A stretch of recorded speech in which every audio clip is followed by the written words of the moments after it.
after show. Hey, so I had a funny thing happen this week. We've got like Wild Kingdom happening out in my backyard, which is really so cool. I love it. So we have pictures?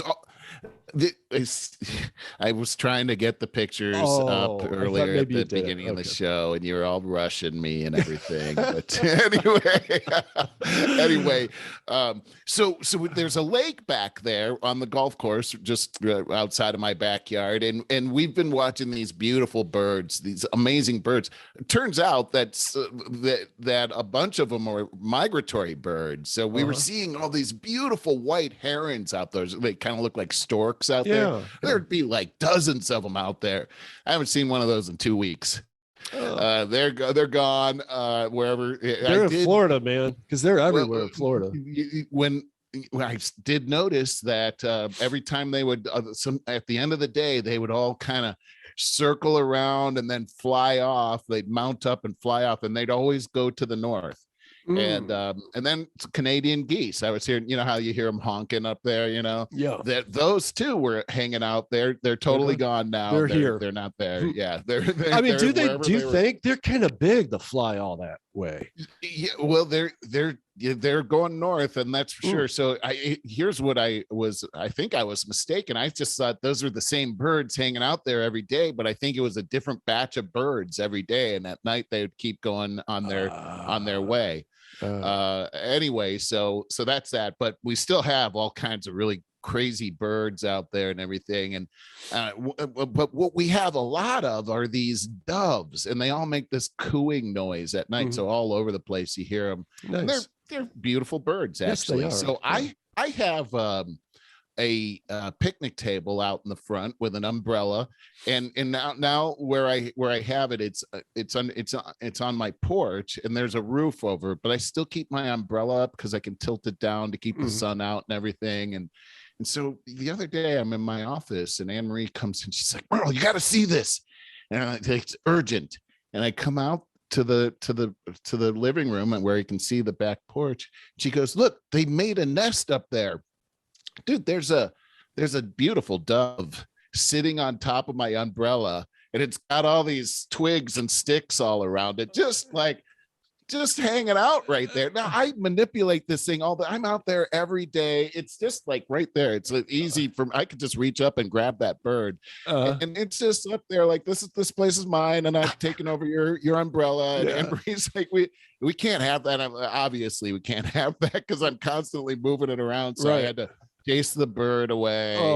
Felt all bad about it. No, I lowered the thing, and the whole nest came out. It wasn't built all the way, but it was amazing because I was just out there the night before, and there were nothing out there. They brought like 1,000 sticks and stuff up there, and I had to throw that all out and everything. I thought that was the end of it. The next day, they're back up there again. They got a whole bunch more sticks up there and everything. That's so funny. You would think that they would have a sense of, hey, this isn't stable enough. Exactly.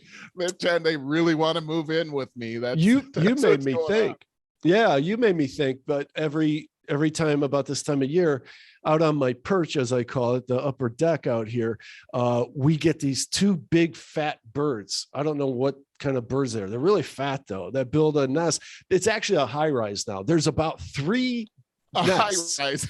Yeah, it's built 3 on top of another. They just keep building on top, and they really hit their heads on the roof above it at this point. So I got to remember, as soon as we get off of this, I should remember to get out there and clear off these nests so they can start fresh again. Wow. But I last year, I really witnessed these two kind of hatch. And I should say I didn't watch them hatch. I watched them fly off for the first time. And it was very that's moving. Awesome.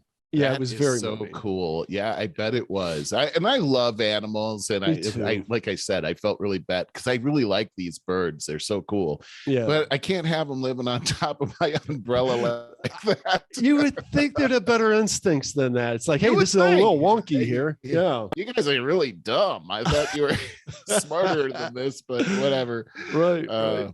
Anyway, so that's that. And then I got a TV show, a series that I've been watching. And I Tell don't know me. if you heard of this, Barry, but it's on HBO Max and it's called Barry. Oh yes, yes, it's a great show. And Yeah. I'm trying to find our graphic. You caught me. You caught me there. Oh, sorry. Go ahead yeah, with that. But while I talk about that.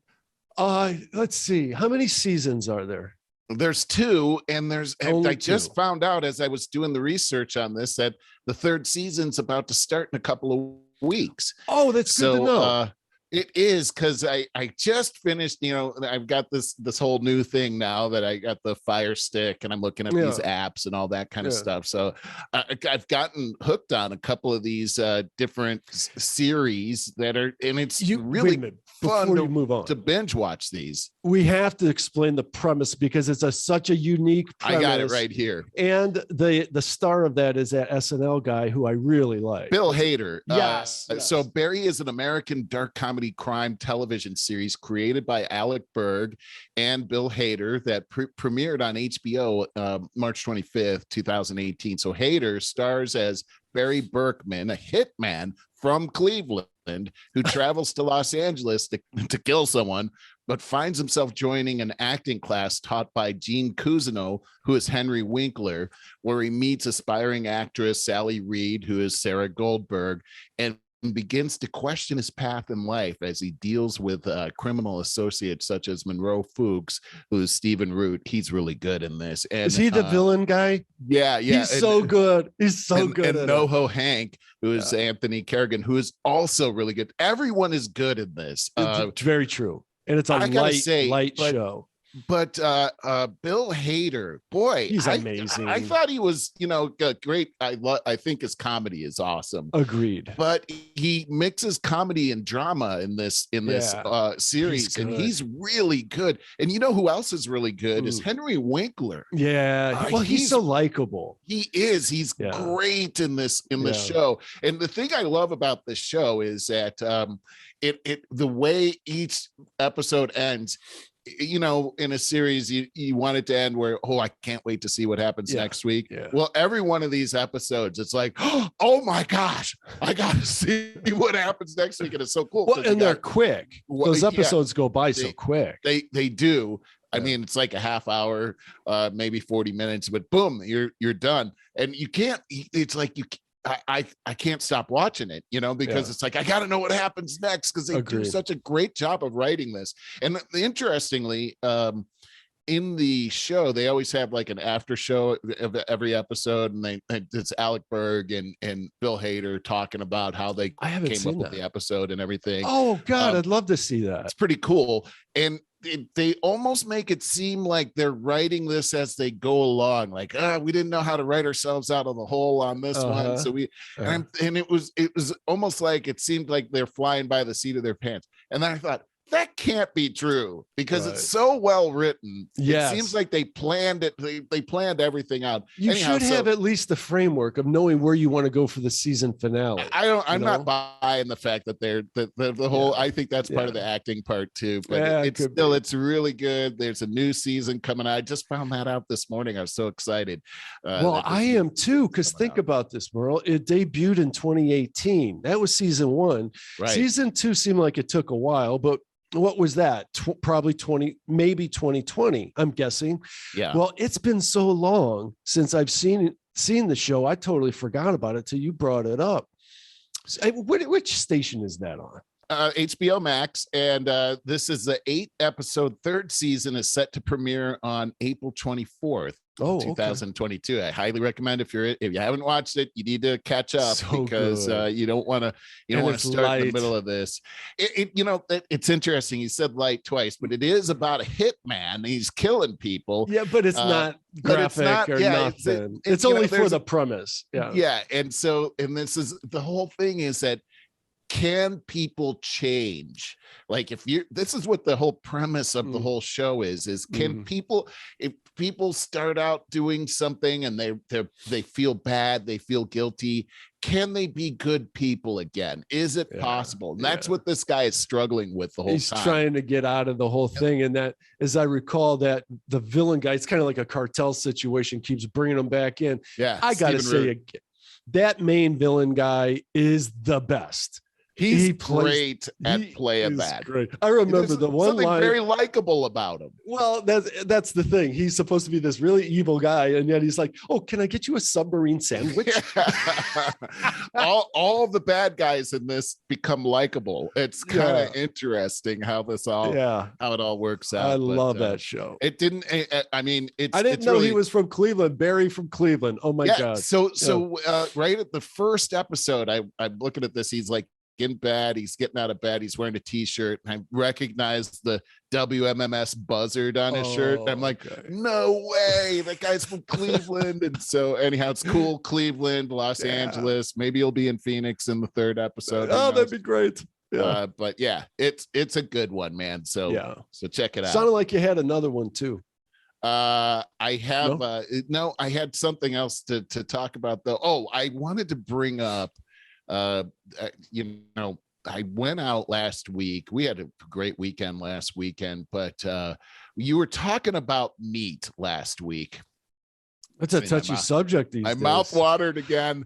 So good for you. Oh, I know. And it made me so happy. But I have this terrible craving. I gotta have my meat fix now. So expensive. And so I ended up at this place called Caldwell County Barbecue, and it was actually recommended to me by Chaz Allen, a new friend that I made out here in Phoenix, and he said you got to check it out. So it's Texas style barbecue, and Texas style is that you go to these barbecue places and they just put a bunch of meat on the barbecue or butcher paper and give you a tray, and there you go, and then you sit at it like a picnic bench.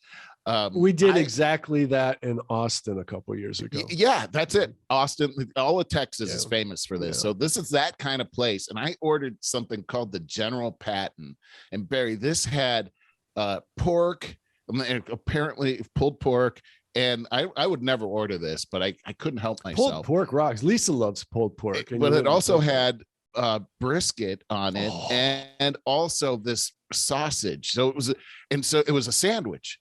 And when they my god, they that put so much meat on it, and they have this barbecue sauce that's to die for. Yeah, this was like when I went to, it was like this. Like I had to bite it, and it was the most tender, juicy meat. It was like some of the best barbecue I think I've ever had in my life. I loved this place. So yeah, it was a big time winner right there. Oh, that sounds so good. We have a really good barbecue place on the west side called Woodstock, and I've been trying to get Lisa there forever. I was going to take her there for my birthday, but we ended up going to the Marble Room instead, which was that very expensive steak joint downtown. Oh, right. That did not disappoint. Insane from that description and the pictures. But the Woodstock, I mean, it's as good as the stuff we had in Austin. Super good. But you made me remember, I couldn't mention it last Friday, but Friday night we had a retirement party for Dan out in Lodi, and JT's place in Lodi. Yeah. And it was a surprise he didn't know about. He thought he was going out there to have dinner. He thought he and Janine were going out to have dinner with JT and Allie. It was really funny. Dan wanted to book a trip to Puerto Vallarta during that time. He's like, we'll cancel on that. We'll postpone it. And so Janine, they had this plan for a while. Janine had to come up with some way to be like, no, you can't.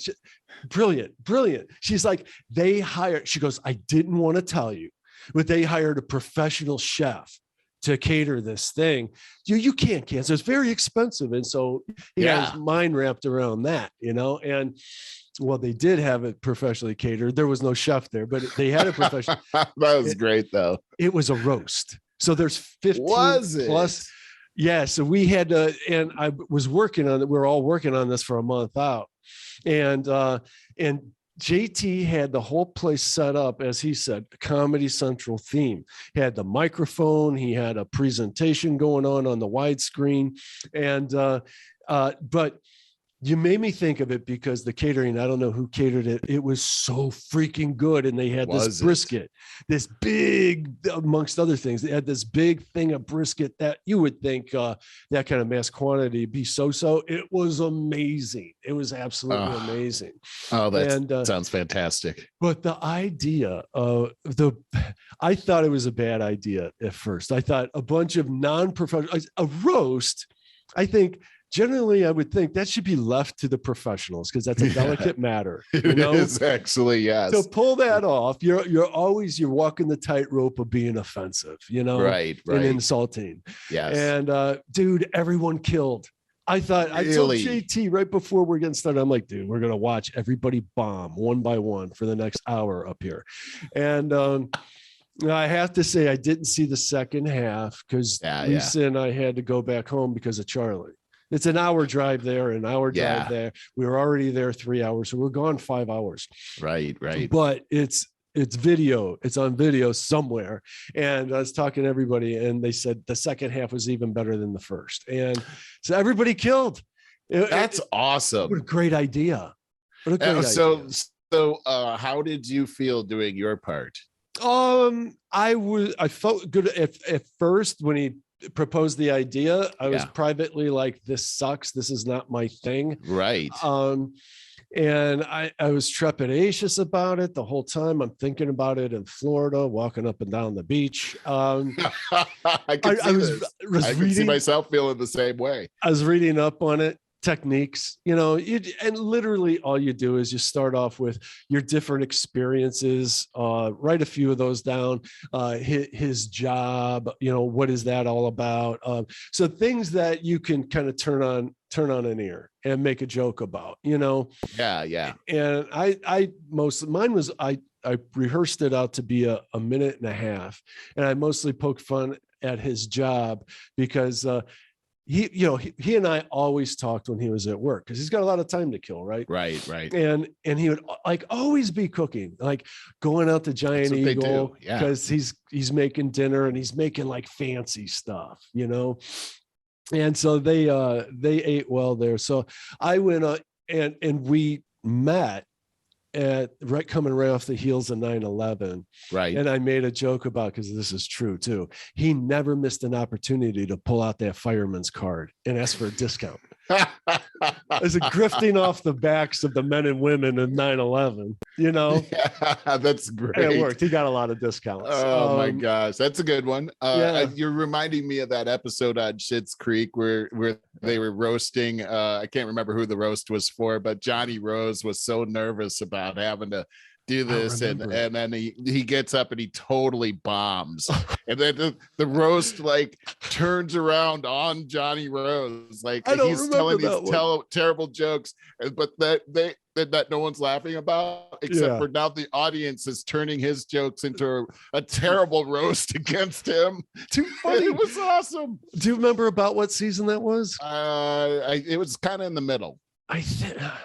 Sometimes I fell asleep. That might have been the case. I don't remember that. Johnny Rose felt like he was, I'm going to kill up there, and it was terrible. Yeah. But, like, I think I've told you this before. Like, one of my first speeches, I think it was the second speech I had to give. It was like in 8th grade or something. Oh, I remember the one when you were really young, like 5th grade. And you thought you were having a heart attack. That was the funniest story. It was terrible. But then the next one, they gave me a choice. I could either I can't remember what the one was, but the other one was do a comedy thing for 3 minutes. And so for 3 minutes, I bombed. Yeah, it was plus I was terribly nervous, and nervous people aren't that funny. And so at the end I was like sweating and everything. I was kind of all shaky. And decided I'll never do that again. So I mean, tough.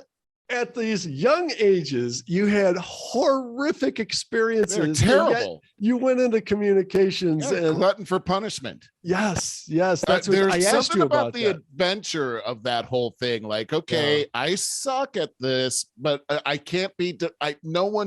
I'm gonna be good at this. Yeah. I love listening to podcasts with comedians, and I love when they talk about the profession itself. It's so interesting because there's nowhere that you can go and take a class on it and learn it. You got to just do it. And all of them talk about bombing and the experience of bombing, and they call it eating your balls. Yeah, I went up there and ate my balls. And what a horrific experience. Let me tell you something. I didn't learn about this until like a couple months ago. I'm going through YouTube and I love Bill Burr. I think he's the most hilarious comedian of all time. And he's also very humble. And I didn't know, this was when, what's his name, passed away just a few weeks back, maybe a month ago now, from Full House, the comedian. Oh, yeah.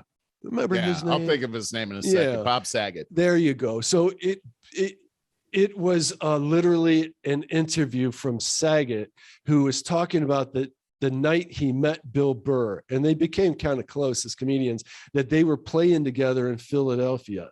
And Philadelphia is notoriously a hard place to play for. Oh, I can only imagine. Yeah. And he says, Burr, he goes, everyone's going out there and eating their balls and just bombing. The audience is like on fire, just horrible. They're just being horrible to these comedians. And then Burr goes out there and, dude, I'm going to send you the link on this because it's on YouTube. The recordings are on YouTube. He goes out there and insults the living hell out of them for about 15 to 20 minutes. And he comes off, and this is what Saget says. He goes, this is the defining moment in his career, and he didn't even know it because this was the most horrific setting, and Burr killed. He goes, half of the audience is booing him and hating him, and the other half turned and are like so impressed. He beat them into submission. He's just riffing insult after insult after insult, and it's all just horribly the vulgarity is through the roof, and he's just telling them what stupid people they are in all these different ways. I'm going to send you the link on that. It's hysterical. I love that kind of stuff. I'd love to see that. That sounds great. So Burr comes off the stage and he's like, I'll probably never work again. That was the most horrifying thing. And Saget's like, you have no idea what you just did. He goes, that was legendary. So good. I got to remember to send you that. I love that kind of stuff. How he totally turned that around. That is beautiful. Yeah. So what else you got? I'm back to current events here. I might have some too. Go ahead. Yeah. Okay. So, we got this thing happening in Russia and Ukraine, and boy, is this thing. It just gets worse and worse every day. It does. It doesn't seem like, Barry, I just got to say this. How in the world are we going to avoid head-to-head confrontation with the Russians here?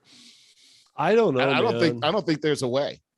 Oh, okay. Then you're almost saying nuclear war is inevitable. I'm not saying that. Here's almost. Well, I'm not because as soon as some missiles get launched, like from us, that's going to be World War III. I don't mean nuclear. I mean any missiles. That's true. That's what Russia is saying. Is he's throwing that around left and right, and that's terrifying, man. Personally, I think the whole concept of nuclear destruction is terrifying, but I also don't think that Putin is crazy. I think he's being portrayed as crazy by the media, but I don't think that he is. I think he's clever. I think he's very clever, as a matter of fact. Okay, maybe evil genius. I'll go with that. Okay, yeah. I don't think that his plan is assured mutual destruction, because you're right. I mean, as soon as a nuke gets launched, there's going to be it's assured nuclear destruction. Nobody wants that. I don't think that the Russians ever wanted that as far as the Soviet Union was concerned, and we know he's an old KGB guy. I just don't think that I think that he's willing, and he's already warned us about nuclear war and readying his systems and everything. I think that's flexing his muscles to intimidate, and that's working because we're like, we don't want to provoke, right? I think that's what he's doing right there. But I also think I also know that he knows that if he were to touch that button, that it would mean his own destruction and all of the goals that he actually has set, which it's looking very, very much like he wants to restore the old Soviet Union back to what it was before. For sure. That's never going to happen with nuclear destruction. But at the same time, I think that his goal is to have that if it takes having a conventional war in order to win back those Baltic states, I think he's willing to do that. And Clearly he is. And I don't think that we have a card to play, and I mean the West, that would prevent that from happening. It just doesn't look like it. Well, here's the thing too, is Zelensky coming out, reaching out and pleading to us, the United States. That is driving me crazy, because this is a European problem. In Europe, the EU, whatever, this reminds me of the League of Nations or even the UN. It's like, are you just completely impotent, or do you actually is there something here? And whatever, what I'm saying is, this is a Europe thing. We should be following their lead, supporting them, but this is a Europe thing. And I want them to get us out of the conversation, because what happens, our freaking media, just takes that, and because they want more clicks, they need more clicks, the competition's heavy, they start going with all this insightful headlines, and people just get emotional and get behind that. No, that's true. That's true. And this is the thing too, Barry, is as you take a look at NATO, or as Joe Biden would say, NATO, the alliance, it's a treaty alliance.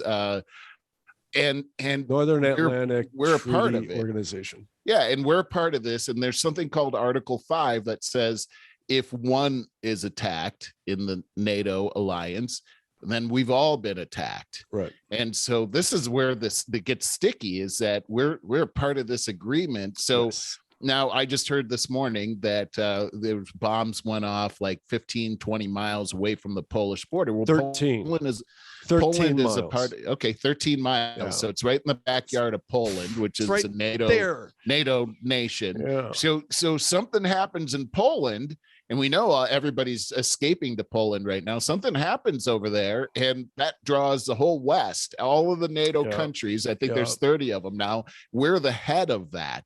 So we can't, I agree with you. I almost wish that Trump pulled us out of NATO when he was threatening to do that. But this wouldn't have happened. I don't mean this to back up, to beat Trump's chest or anything, but this would never have happened under his watch. No, it wouldn't have. I don't think it would have either. But here's or any other competent president is my point. I don't think he was that competent. He was just crazy. And Trump in his own right was just and I think that's the thing, is that, like, think back when President Carter, he was the president. We had those Iran hostages, and they were in there for like almost a year, almost 2 years. Yeah. And so as soon as Ronald Reagan takes the oath of office, they let the hostages go that day. Right. And what? Because they thought Ronald Reagan's going to bomb the crap out of us. This is what anyone but Trump gets you. That was their motto for 4 years. That's exactly right. That's exactly right. Well, here it is. Ukrainian President Vladimir Zelensky, in an address to Congress Wednesday, pleaded with the United States to do more by implementing a no-fly zone, providing additional aircraft and air defense systems, and creating a new security alliance. Zelensky, speaking to U.S. lawmakers from Kyiv, where he's chosen to remain even as Russian forces move on the city, thanked President Biden for his personal involvement and sincere commitment to defend the Ukraine and the United States for the aid it has provided. However, it is true, this is his quote, however, now it is true in the darkest time for our country, for the whole Europe, I call on you to do more.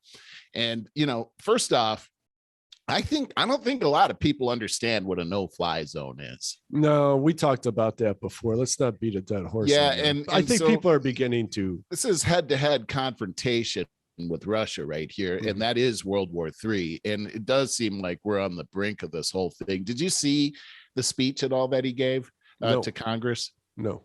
There were pictures of it. It's like this huge widescreen, and he's talking, and he's wearing his T-shirt. And it's got a weird symbol on his T-shirt, by the way, that a lot of people are talking about. There's this weird thing going on right now about white supremacy and Nazis and neo-Nazis that are part of Zelensky. And Zelensky's a Jew, by the way. Right. There's this really weird stuff. I don't really get it. But a lot of times, where there's smoke, there's fire. Yeah. I don't really understand what's going on, but I gotta say, that scene of him giving that speech to Congress conjured up images of 1984 at the beginning, where they got that movie going on. Check it out. It was very, very weird. And here's another thing. I don't know if it just seems like the same apparatus that gave us Black Lives Matter and all these other things that have happened over the last 2 years to make us all very divided, or that we should all get on the bandwagon and buy the corporate line on something, or everybody's wearing these American flags with the Ukraine flag next to it, and I love Ukraine. No, people, I don't think most people know where Ukraine is on the map, actually. So suddenly we love Ukraine. I'm having a hard time trusting here that the Ukraine government is a good government, or Zelensky's good. I have no reason I have no proof that there's something nefarious happening. It just feels I'm sure there's like plenty. Something is happening. Yeah.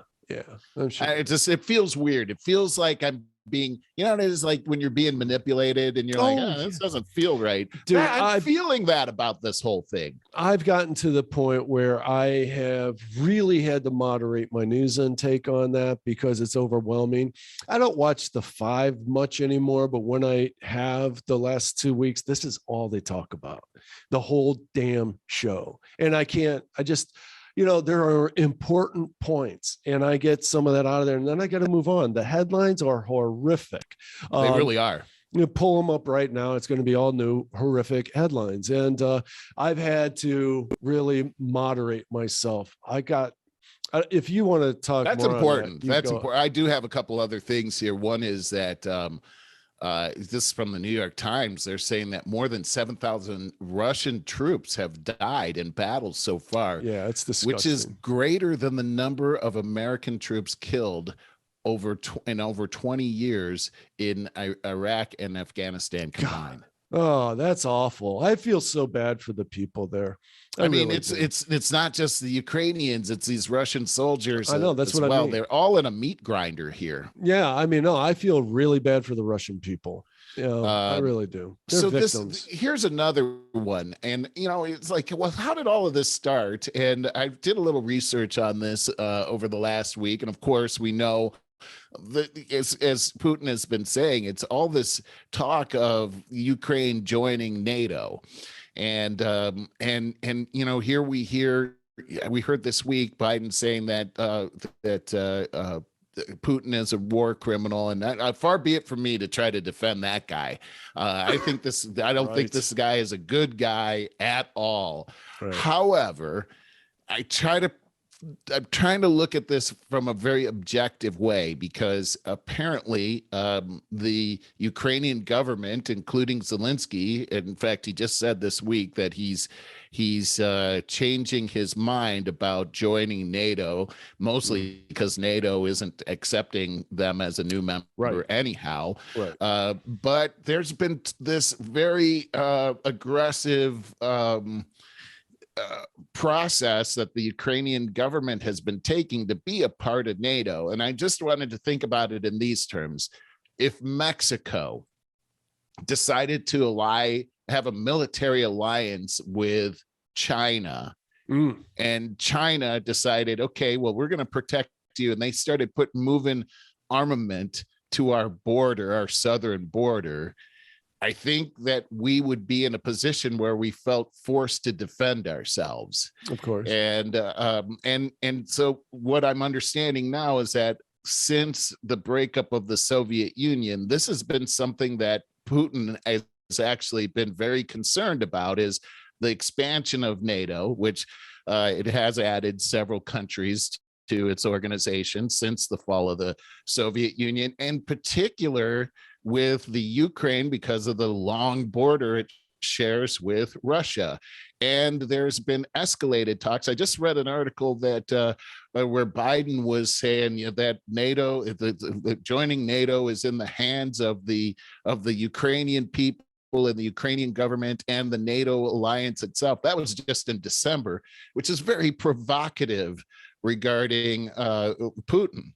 And so when we try to say, okay, Putin's the bad guy, yeah, I think he is too, but it seems like we're not 100% innocent here either. And there's a whole delicate balance to world powers here. And I could see where if you're Putin, you would be very threatened by having NATO right there in your backyard. It's bad enough Poland is right there, but Ukraine shares a much larger border with Russia. So it's just food for thought. Yeah, like I said, I'm put myself in that situation. I understand we have a lot of our own propaganda happening here, and you start hearing, when everybody starts wearing Ukrainian flags like overnight, it seems like all the levers are being pulled to manipulate us once again. And now it makes me want to look under the covers and see what's actually going on here. And is Zelensky really the hero that everybody's saying he is? I mean, for God's sakes, he's like the Jerry Seinfeld of the Ukraine. Suddenly he's the president. Yeah. You look under the covers and there's General Miley under there. Jeez. Rubbing his hands together. Yeah, exactly. And Lloyd Austin and all these guys. This isn't going to be pretty. And we've talked about this quite a bit of China's stance in this whole thing, and Taiwan being in the target. That could be next, right? But yeah, so a lot of stuff going on over there, and it is. We'll see what happens. What's this? I have something here. Kamala Harris again says U.S. is supporting Ukraine in defense of the NATO alliance. So that was just this past week. Here we have our vice president over there this past week talking about that we, promoting the idea of Ukraine being a part of NATO. That's the most provocative thing you can be saying right now. Yes, absolutely. These people, I mean, don't they take classes in diplomacy? I mean, it's diplomacy. We need diplomacy right now. This is where identity politics get you. They appoint Kamala Harris, the least qualified person for this job, because ID politics. I got one for you. Go ahead. You're going to like this. I think this was yesterday, Merlin. Did you hear Chris Cuomo, our buddy, former CNN anchor, throws his bestie Don Lemon under the bus in pursuit of CNN cash? The disgraced anchor on Wednesday demanded $125 million from CNN. Million. Dragged his self-described brother in the process. I hate this whole dragged thing. They've been trying to get that to be a thing for a while. Let's see, for not being disciplined over warning. He was insulting Lemon about his whole accusation that he warned Smollett that the feds were coming, which is true. Lemon did. Yeah. So Cuomo threw that out. Well, it sounds like a little kid too. I'm being fired and not getting compensated because doing stuff with my brother. But look what Don Lemon did. And it's just childish. Well, Don Lemon, as you know, went after Cuomo and because Cuomo had this whole thing about they were going to give him a severance, and Don Lemon actually went public on that whole thing and said that he doesn't deserve to have a severance. If you pay him a severance, it would be like rewarding him for the bad deeds that he did and the damage that he did to journalism. And so that happened right away. I didn't know that. Yeah. And so now the bromance is over. They're going to guns. And the funny thing is Cuomo, it's not so much he's going after Lemon, he's going after CNN for the 120 million. Right. That just seems so sleazy. Both of them are sleazy. I mean, we've known this, but yes. now it's all coming out. Yeah. Well, it's ugly over there at CNN. I'm glad I don't work over there. Boy, for sure. That fell apart quickly, didn't it? In a year. It really did. And we were hoping that it would. It just didn't seem like it was going to happen in that way and that quickly. You're right. I mean, it couldn't have happened to two better guys, though. I mean, right. It's kind of it's funny how the chickens come home to roost here. Oh, did you hear that? So now that Rachel Maddow is out of the mix, they're cash cow. Basically, they're trying to replace her with Jen Psaki.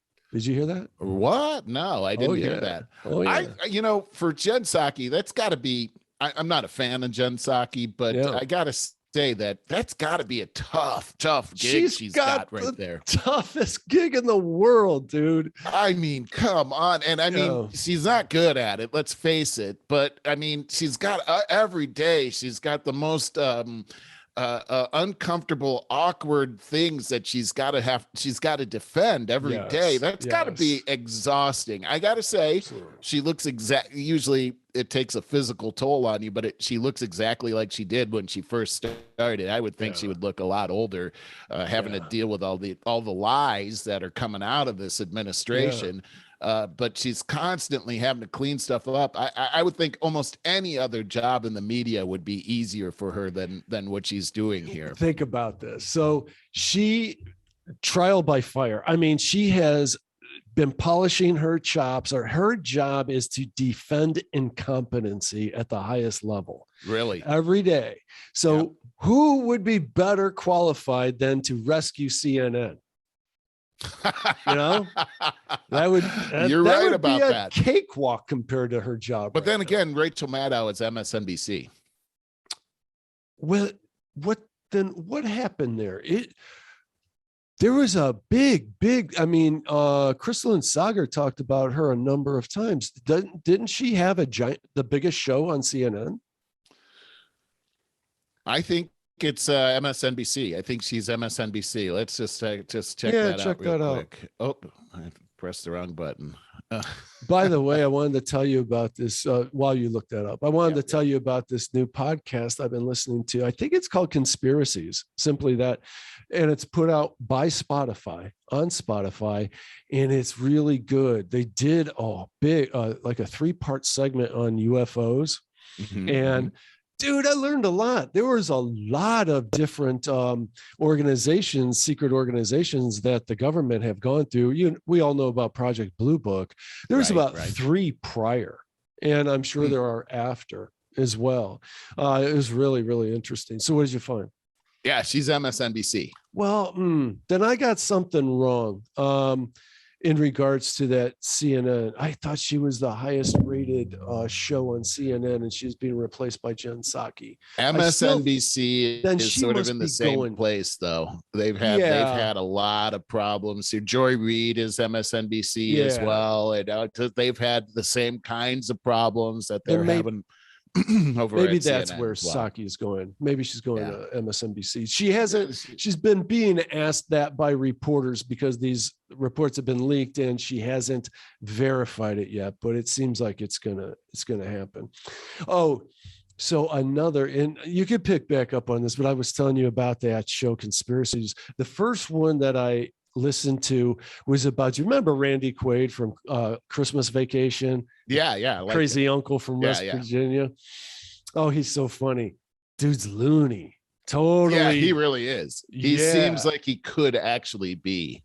Oh, no. They did the whole conspiracy thing. So I didn't know much of this. I remember hearing about him like going off to Canada to dodge some do some tax evasion or something. Yeah. Well, the whole story is like on a movie set, some movie, his assistant or whatever for this movie, he fell in love with, about 10 years younger than him. They fell in love, and real quickly, things started going off the rails. Now he's on the verge of superstardom, all of these different movies he was doing and stuff. Right. And, and so they started getting not paying taxes. They started accusing that there's this group out there that's trying to whack Hollywood elites, Hollywood stars. And they brought up Heath Ledger was whacked by this group, this like Illuminati group. I remember that. I remember the rumors on that. Okay, so he and his wife got really paranoid about all of this stuff. They sold their house because they thought they're trying to, maybe it was bugged, some really crazy stuff. But then went back and broke into it and started living in the guest house. And the owner found this out and busted them because she bought it as their like guest house or something like that. It was unoccupied.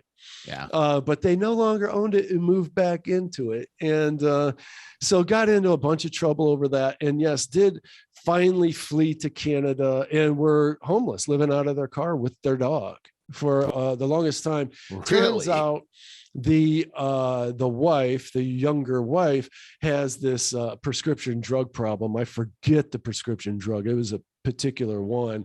And so I don't know, just appealed to his inner nuttiness and they went nuts together. It was fascinating. So anyways, on this conspiracy podcast, it's a man and a woman, and it's a little cheesy in the fact is they both use that voice like it would be like on Unsolved Mysteries back in the day. So then they came to the house and they do that.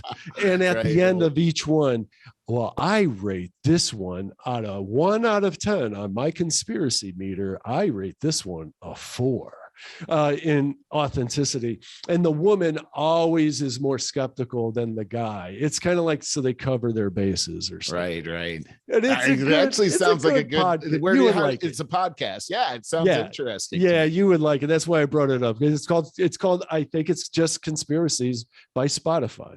Interesting. Yeah, there's a lot of commercials I got to fast forward through, but that's the price you pay. You just hit fast forward a few times in your back. Yeah. The UFO one was really good. There are a lot of good facts in that one.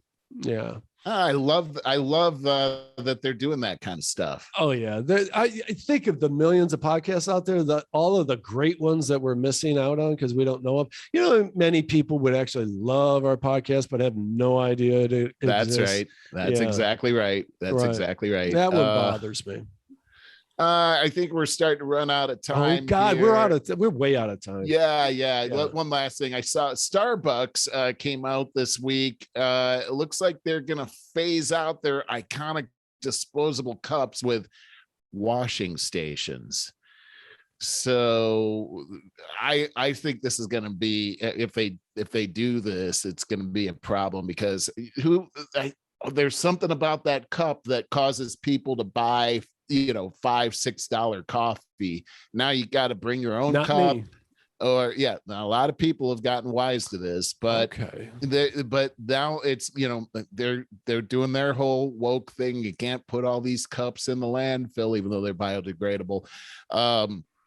You're going to have to bring your own cup, or they're going to have these special cups that, you buy it and you put a $1 deposit on it. And then when you bring it back, they give you your $1 back.